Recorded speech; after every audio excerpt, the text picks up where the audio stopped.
तो हेलो दोस्तों, आप सभी का स्वागत है आज के इस नए वीडियो में नए टॉपिक के साथ। तो चलिए इस प्रकार से आज की इस प्यारे से क्लास में आज हम लोग उच्च पौधों में प्रकाश संश्लेषण जो चैप्टर है इसके अंतर्गत हम लोग जो लवक वाला टॉपिक है उसको क्लियर करते हुए चल रहे हैं। और पहले वाला क्लास में हरित लवक देखे थे, उसके बाद हम लोग देखे थे वर्णीय लवक। आज की इस क्लास में हम लोग अवर्णीय लवक के बारे में आपको विशेषता और कार्य सहित आसानी से जानकारी देने वाले हैं। तो अगर आप लोग हरित लवक और वर्णीय लवक वाले जो टॉपिक है उसको नहीं देखे हैं तो पहले उसको जाकर देखें, फिर आप इसको देखेंगे तो आपको और भी आसानी से क्लियर होगा। तो चलिए बिना किसी समय गंवाए आज की इस प्यारे से क्लास में हम लोग अवर्णित लवक को समझने का प्रयास करते हैं। तो वर्णित लवक क्या होता है एक बार उसको समझेंगे थोड़ा सा। तो वर्णित लवक पौधे के हरे भाग को छोड़कर जो लाल, पीले और नारंगी रंग के भाग होते हैं उसका निर्माण करते हैं, जबकि जो हरित लवक होता है वो हरे रंग का निर्माण करते हैं पौधों में। इतना क्लियर। तो अब अवर्णित लवक क्या होता है, तो ये किसी भी प्रकार के रंग का निर्माण नहीं करता है, अर्थात ये रंगहीन होता है। एक प्रकार से बोले तो ये सफेद या फिर रंगहीन प्रकार का होता है। आइए इसी को हम लोग क्लियर करने का प्रयास करते हैं। तो अवर्णित लवक क्या होता है, तो पौधों की कोशिकाओं में पाए जाने वाले रंगहीन प्लास्टिड होते हैं। प्लास्टिड अर्थात क्या होता है, लवक होता है। तो प्लास्टिड लवक का इंग्लिश में प्लास्टिड होता है। तो पौधे की कोशिकाओं में पाए जाने वाला एक रंगहीन लवक होते हैं। इतना क्लियर। जो भोजन जैसे कि स्टार्च, तेल और प्रोटीन को संग्रहित करते हैं। किनको किनको ये क्या करते हैं, ध्यान देंगे। ये भोजन जैसे कि स्टार्च, तेल और प्रोटीन को संग्रहित करते हैं, इकट्ठा करके स्टोर करके रखते हैं। इतना क्लियर।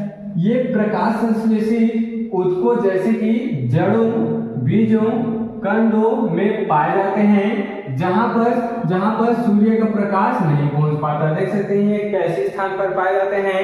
ये पौधों के केंद्र भाग जैसे कि जड़ हो गया, फल के अंदर का जो बीज हो गया, ये सब स्थान में क्या होते हैं, ये पाए जाते हैं जहां पर सूर्य का प्रकाश नहीं पहुंच पाता है। आप जड़ को कभी कभी देखे होंगे, थोड़ा थोड़ा उसमें व्हाइट व्हाइट सा उसका जो नुकीला भाग है वहां पर दिखाई देता है। तो वहां पर क्या होता है, अवर्णीय लवक उपस्थित होते हैं। इतना बात क्लियर। चलिए अब हम लोग इसकी विशेषताएं को देख लेते हैं कि अवर्णित लवक की क्या क्या विशेषताएं यहाँ पर होते हैं। तो अवर्णित लवक सफेद व रंगहीन होते हैं। देख सकते हैं विशेषता में इसका सबसे पहले यही है कि ये सफेद और रंगहीन होते हैं, क्योंकि इनमें क्लोरोफिल जैसे रंग द्रव्य नहीं पाया जाता। इनमें क्या नहीं पाया जाता, इनमें क्लोरोफिल जैसे रंग द्रव्य इसमें नहीं पाया जाता, जो उन्हें प्रकाश संश्लेषण में भाग लेने से रोकता हो। इतना क्लियर हुआ। इसमें किसी भी प्रकार का रंग द्रव्य नहीं पाया जाता जो उसको प्रकाश संश्लेषण में भाग लेने से रोकता हो। इस कारण क्या होता है, इस कारण ये क्या होते हैं, सफेद और रंगहीन होते हैं। इतना क्लियर। चलिए अगला देखेंगे, इसका आकार और संरचना देख लेते हैं। तो आकार में ये अंडाकार, दंडाकार और तंतुवत हो सकते हैं, जो उनके कार्य के आधार पर भी भिन्न होता है। क्या बोला गया, आकार कैसे होता है, आकार हो सकता है अंडाकार और दंडाकार अर्थात लंबे, और तंतुवत हो सकते हैं जो उसके कार्य के आधार पर क्या करते हैं, निर्भर करते हैं कि वो लंबा होगा, तंतुवत होगा या अंडाकार होगा। इतना बात क्लियर। चलिए अब हम लोग विशेषता देख चुके हैं, इसके कुछ इंपॉर्टेंट कार्य हैं, इसको समझने का प्रयास करेंगे। तो सबसे पहले भोजन संग्रहण। यहाँ पर देख सकते हैं संग्रहित, यहाँ पर से एक शब्द आया है, वही क्या है यहाँ पर, भोजन संग्रहण। इनका मुख्य कार्य स्टार्च, तेल और प्रोटीन के रूप में भोजन को संग्रहित करना है अर्थात स्टोर करना है।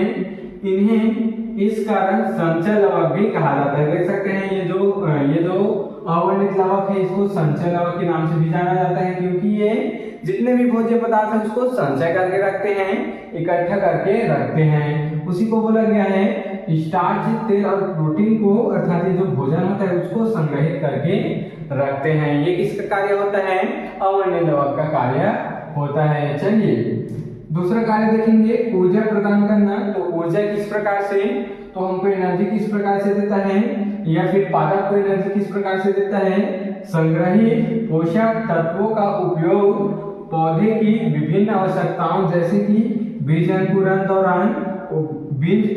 के दौरान ऊर्जा के लिए किया जाता है। क्या बोला गया, ध्यान से सुनेंगे।